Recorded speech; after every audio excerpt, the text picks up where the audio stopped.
कैसे हुई थी त्रिदेव की उत्पत्ति?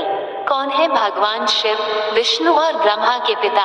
कहते हैं देवताओं में त्रिदेव का सबसे अलग स्थान प्राप्त है और इसमें ब्रह्मा को सृष्टि का रचयिता, भगवान विष्णु को संरक्षक और भगवान शिव को विनाशक कहा जाता है। ऐसे में कई लोग ये सोचते हैं कि त्रिदेव की उत्पत्ति कैसे हुई होगी, अर्थात कैसे उन्होंने इस संसार में जन्म लिया। अगर आप भी इस बारे में सोचते हैं तो आज हम आपको एक प्रसंग बताने जा रहे हैं जिसे सुनकर आप समझ जाएंगे कि कैसे हुई थी त्रिदेव की उत्पत्ति।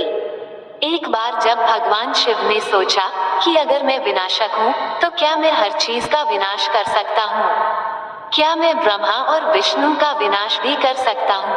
क्या उन पर मेरी शक्तियाँ कारगर होंगी? जब भगवान शिव के मन में यह विचार आया तो भगवान ब्रह्मा और विष्णु समझ गए कि उनके मन में क्या चल रहा है और वे दोनों मुस्कुराने लगे।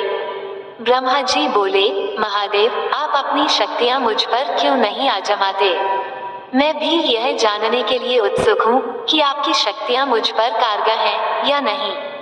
जब भगवान विष्णु ने भी हठ किया तो भगवान शिव ने सकुचाते हुए ब्रह्मा जी के ऊपर अपनी शक्तियों का प्रयोग कर दिया।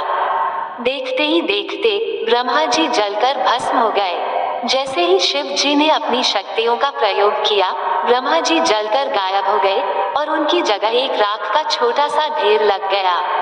शिव जी चिंतित हो गए, ये मैंने क्या किया? अब इस विश्व का क्या होगा?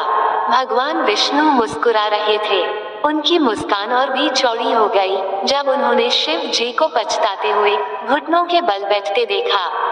शिव जी पछताते हुए उस राख को मुट्ठी में लेने ही वाले थे कि उस राख में से ब्रह्मा जी पुनः प्रकट हो गए।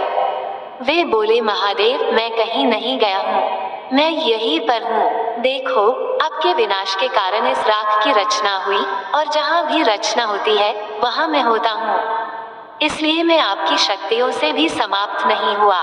भगवान विष्णु मुस्कुराए और बोले, महादेव, मैं संसार का रक्षक हूँ। मैं भी देखना चाहता हूँ कि क्या मैं आपकी शक्तियों से स्वयं की रक्षा कर सकता हूँ। कृपया मुझ पर अपनी शक्तियों का प्रयोग करें। जब विष्णु जी ने भी हठ किया तो शिव जी ने विष्णु जी को भी अपनी शक्तियों से भस्म कर दिया। विष्णु जी के स्थान पर अब वहाँ राख का ढेर था, लेकिन उनकी आवाज राख के ढेर से अब भी आ रही थी। वह आवाज थी, महादेव, मैं अब भी यही हूँ, कृपया आप रुके नहीं, अपनी शक्तियों का प्रयोग इस राख पर भी कीजिए। तब तक मत रुकिए जब तक कि इस राख का आखिरी कण भी खत्म न हो जाए। भगवान शिव ने अपनी शक्तियों को और तेज कर दिया। राख कम होनी शुरू हो गई। अंत में उस राख का सिर्फ एक कण बचा। भगवान शिव ने सारी शक्तियां लगा दी, लेकिन उस कण को समाप्त नहीं कर पाए। भगवान विष्णु उस कण से पुनः प्रकट हो गए और यह सिद्ध कर दिया कि उन्हें भगवान शिव भी समाप्त नहीं कर सकते। भगवान शिव ने मन ही मन सोचा, मुझे विश्वास हो गया कि मैं ब्रह्मा और विष्णु को सीधे समाप्त नहीं कर सकता, लेकिन यदि मैं स्वयं का विनाश कर लूं तो वे भी समाप्त हो जाएंगे, क्योंकि यदि मैं ही नहीं रहूंगा तो विनाश संभव नहीं होगा और बिना विनाश के रचना कैसी? अतः ब्रह्मा जी समाप्त हो जाएंगे और अगर रचना ही नहीं रहेगी तो उसकी रक्षा कैसी? अतः विष्णु जी भी नहीं रहेंगे। ब्रह्मा और विष्णु समझ रहे थे कि शिव जी के मन में क्या चल रहा है। वे दोनों मुस्कुराए। भगवान शिव ने स्वयं का विनाश कर लिया और जैसा वे सोच रहे थे वैसा ही हुआ। जैसे ही वे जलकर राख में तब्दील हुए, ब्रह्मा और विष्णु भी राख में बदल गए। कुछ समय के लिए सब कुछ अंधकार में हो गया। वहां उन तीनों देवों की राख के सिवाय कुछ भी नहीं था।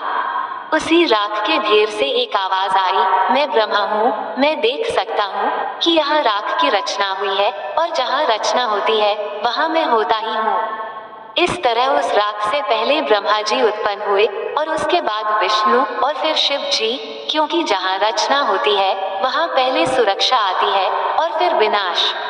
इस तरह शिव जी को बोध हुआ कि त्रिदेव का विनाश असंभव है। इस घटना की स्मृति के रूप में भगवान शिव ने उस राख को अपने शरीर से लेप लिया, जिसे शिव भस्म कहा जाता है। भगवान शिव अद्भुत व अविनाशी हैं। भगवान शिव जितने सरल हैं, उतने ही रहस्यमय भी हैं। भोलेनाथ का रहन सहन, आवास, गण आदि सभी देवताओं से एकदम अलग है। शास्त्रों में एक ओर जहां सभी देवी देवताओं को सुंदर वस्त्र और आभूषणों से सुसज्जित बताया गया है, वहीं दूसरी ओर भगवान शिव का रूप निराला ही बताया गया है। शिव जी सदैव मृगचर्म धारण किए रहते हैं और शरीर पर भस्म लगाए रहते हैं। शिव जी का प्रमुख वस्त्र भस्म यानी राख है, क्योंकि उनका पूरा शरीर भस्म से ढका रहता है। शिव पुराण के अनुसार भस्म सृष्टि का सार है। एक दिन संपूर्ण सृष्टि इसी राख के रूप में परिवर्तित हो जानी है। ऐसा माना जाता है कि चारों युगों के बाद इस सृष्टि का विनाश हो जाता है और पुनः सृष्टि की रचना ब्रह्मा जी द्वारा की जाती है। ये क्रिया अनवरत चलती रहती है। इस सृष्टि के सार भस्म यानी राख को शिव जी सदैव धारण किए रहते हैं। इसका यही अर्थ है कि एक दिन यह संपूर्ण सृष्टि शिव जी में विलीन हो जानी है।